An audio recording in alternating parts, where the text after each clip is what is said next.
সুশাসনের ডিজিটাল ব্যবস্থায় বড়সড় ত্রুটি আর সেই বিভ্রান্তির শিকার কৈলাসহরের গোস্বামী পরিবার।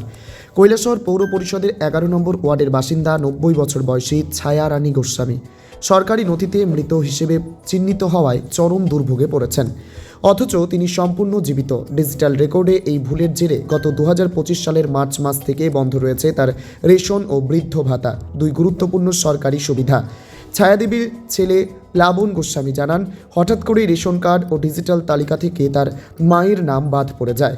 রেশন দোকান ও খাদ্য দপ্তরে একাধিকবার যোগাযোগ করেও কোনো সমাধান মেলেনি। অবশেষে গত 9 ফেব্রুয়ারি 2026 অসুস্থ মাকে অ্যাম্বুলেন্সে করে নিয়ে যেতে হয় কৈলাসহর মহকুমা শাসকের দপ্তরের আধার শাখায়। সেখানেই জানা যায় ডিজিটাল সিস্টেমে ছায়া রানী গোস্বামীকে মৃত হিসেবে নথিভুক্ত করা হয়েছে। ঘটনায় বিস্ময় প্রকাশ করেন মহকুমা শাসক বিপুল দাস। তিনি বিষয়টি খতিয়ে দেখার আশ্বাস দিলেও সমস্যার স্থায়ী সমাধানের নির্দিষ্ট সময়সীমা জানাননি। ডিজিটাল পরিষেবা মানুষের জীবনকে সহজ করার কথা থাকলেও বাস্তবে এক বৃদ্ধাকে নিজের জীবিত থাকার প্রমাণ দিতে প্রশাসনের দাঁড়ে দাঁড়ে ঘুরতে হচ্ছে। এ ঘটনা প্রশাসনিক ব্যবস্থার বড়সড় ফাঁকফোকর ও উদ্বেগজনক চিত্র সামনে তুলে ধরছে। Bureau report, news 24 zone. ঘটনা হয়েছে, আমার মা বয়স 90 বছর, ছায়া রানী গোস্বামী। আমরা এই 11 নম্বর ওয়ার্ড গোবিন্দপুরের কৈলাসহরের স্থায়ী বাসিন্দা। তা আমার মা দীর্ঘদিন যাবৎ রেশন সুখ থেকে রেশন পায় না। গেল বছরে 25 সনের মার্চ মাস থেকে এখন রেশন পায় না। তো আমরা জানতে চাইছি যে রেশন কেন আমি মায় পাইতো না, কয় যে না তাই না, তো থাম্বপ্রিন্ট মিলে না। তো থাম্বপ্রিন্ট মিলে না, এই কারণে আমরা মানে চেষ্টা করছি, কেন হয় না, পাই না। পরবর্তী সময়ে আমরা মানে ওই ফুডের রেডির লগে যোগাযোগ করছি, তাই কয় না তারা বাড়িতে গিয়ে আনবো। তো পরবর্তী সময়ে অন্য একটা কারণে আমরা রেশন সব চেঞ্জ করতে হয়েছে।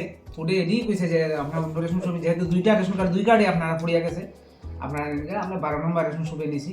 সে রেশন মার ওই আনা মাত্র হে মার চাউল 5 কেজি দিছে জানুয়ারি মাসে, এবং দিয়া হে বাড়িতে যখন আইসে আইয়া প্রিন্ট নিত, তখন দেখা যায় মারে মানে ওই যে সিস্টেমটা যে আছে সেটা, এই কার্ড যে মেশিন নিয়ে আইসে, আমি সিস্টেম মারে দেখায় না, আধার কার্ড দেখায় না, আপডেট করেন। সেই মোতাবেক আমরা গেল 9 তারিখ, এই যে ফেব্রুয়ারি মাসের 9 তারিখ আমরা অ্যাম্বুলেন্স করিয়া স্ট্রেচারে করিয়া আমরা ওই আধার সেকশন নিয়ে গেছি। আধার সেকশন নেওয়ার পরে তারা যে ডিজিটাল ইন্ডিয়া যে সিস্টেমটা আছে, এটাতে তাদের মৃত দেখায়। তখন তো আমরা এটা মানে মানতে পারি না। তো আমরা সঙ্গে সঙ্গে এসডিএম চেম্বার আছে একটু সামনেই, এসডিএম এর রুমের চেম্বারে আমরা গেছি। এসডিএম এর রুমের চেম্বারে আমার মিসেস ঢুকছে, তাই তো এসডিএম এর স্টাফ তাই ঢুকতে অসুবিধা হয়েছে না, গেছে অনেক লোক আসছিল, যে সবে সারছে পরে তাই এসডিএম এর কথা কইছে। এসডিএম চেম্বারের বাইরেই আমরা দাঁড়াইছি আমার মা স্ট্রেচার নিয়ে। তখন এসডিএম কইছে, না এটা কীভাবে হয়, স্যার এই দেখেন আমার স্ট্রেচার হয়ে আনছি। তাই তো শুনিয়া আশ্চর্য হয়ে গেছে যে জীবিত মানুষ আছে, স্ট্রেচার হয়ে আনছেন অসুস্থ আপনারা, আর তাই মৃত দেখেন ইয়েরে আধা সেকশনের আধা সেকশনের দেখাইয়া নিছে, আরেকজন দিয়ে দেখাইয়া নিছে। নেওয়ার পরে তারাও জিজ্ঞাইছে যে তাইনেরটা কীতে হয়েছে, কয় স্যার আমরা তো ওই যে কম্পিউটারে তাইলে তো ডেট দেখায়, এটা তো আর কোনো অপশন নাই এটা খোলার মতন, তখন যা করার আপনার করে। তো এডুকেশন সাহেব লাস্টে কইছে ঠিক আছে আমরা এটা ইনকোয়ারি করে দেখবো। এমনিতে কবে এটা কারেকশন হইতে পারে বা কিছু? না এরকম কিছু হচ্ছে শুধু তো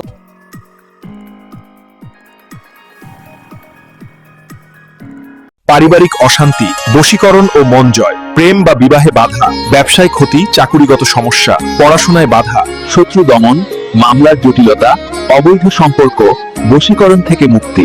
আপনিও কি এই সমস্যাগুলিতে ভুগছেন? আপনার মতো অনেকেই বছরের পর বছর ধরে এই সমস্যাগুলির সমাধান খুঁজে পেয়েছেন। শুনুন তাদের মধ্যে কয়েকজন কি বলছেন। দীর্ঘকাল ধরে আমাদের পরিবারে প্রতিদিন ঝগড়া ও বিবাদ লেগে থাকতো। গুরু রহিমজির উপদেশ নেওয়ার পর আমাদের পরিবারে শান্তি ও ভালোবাসা ফিরে এসেছে। হঠাৎ আমার ব্যবসা অনেক ক্ষতিগ্রস্ত হচ্ছিল। গুরু রহিমজির কৃপায় আমার ব্যবসা আবার বৃদ্ধির পথে। এটি সত্যিই একটি আশ্চর্যজনক পরিবর্তন। আমার ছেলে পড়াশোনায় একেবারেই মনোযোগ দিতে পারছিল না, পরীক্ষায় পাশ করা কঠিন হয়ে উঠেছিল। গুরু রহিমজির প্রতিকারমূলক চিকিৎসার পর সে পরীক্ষায় ভালো ফল করেছে। আমার বিয়ে বারবার ভেঙে যাচ্ছিল। গুরু রহিমজির সুবাদে এখন আমার জীবনসঙ্গী আমার পাশে আছেন। আমার স্বামী হঠাৎ অন্য একজন মহিলার সাথে জড়িয়ে পড়েছিলেন। আমাদের পরিবার ভেঙে যাচ্ছিল।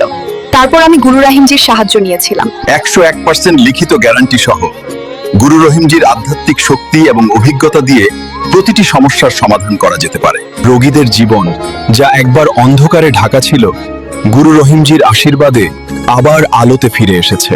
আপনিও যদি এই সমস্যাগুলির মুখোমুখি হন, তবে সময় নষ্ট না করে আজই গুরু রহিমজির সাথে যোগাযোগ করুন।